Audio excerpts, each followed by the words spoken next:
Good morning to all. Today we are going to start a new chapter. Chapter name is Getting Started with Python. So in the chapter 4 we studied about the various steps related to program problem solving. So in this chapter we are started to study Python. So here, introduction to Python. First we discuss about the features of Python.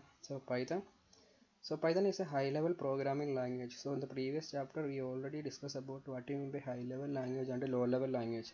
High-level language means human understandable language. So program written like a English-like language. So Python is a high-level language. So it is a free and open source language means Python is free cost. So because we no need to pay anything for getting the Python package. And open source language means we also available the source code of Python.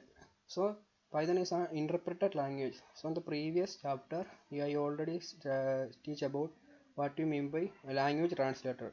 Language translator means if a program written in high-level language must be converted to a machine language, then only computer can understand it. So to convert a high-level language to low-level language, we need a translator, language translator. So by normally, compiler and interpreters are the two type of language translator. In the case of Python, it is interpreted language. Interpreter is used to convert the high-level language to low-level language. So the fourth feature is Python programs are easy to understand and as they are clearly defined syntax and a relatively simple structure. So for a beginner to the programming world, so the Python is a very Python provide a very simple syntax like a structure. So this is the reason for why Python is called a simple language. So another feature is Python is case sensitive. Case sensitive means the lowercase and uppercase are different meaning. For example, a variable number in capital letter and a variable number in small letter. So both have the different meaning. So Python is case sensitive. For example, capital number and small numbers are not the same in Python. So that's why it is called a case sensitive. Small letter and a capital letter have the different meaning. So next feature is Python is portable language. Portable and platform independent. Platform independent and portable means we can run Python on in any environment like Windows, Linux, Android for any various platform.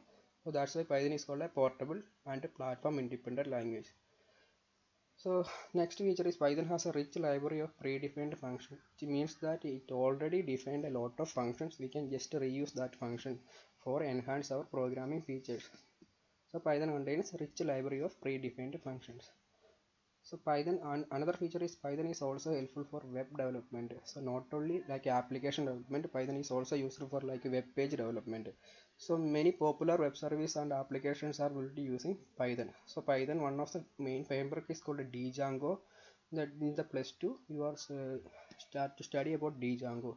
So that is used to develop the web applications. So last feature is Python is used indentation of blocks and nested blocks. Indentation means while doing the Python program, so in the if block or while block we use some space after the while and if, that is called indentation. Indentation means all the block and nested blocks are separated from the other part of the programming language. So while doing the program you can understand what I mean by indentation. So these are the main features of Python. So every exam like this type of questions are coming, write the features of Python and explain each features. So this is the features of Python and we are just introducing the Python only.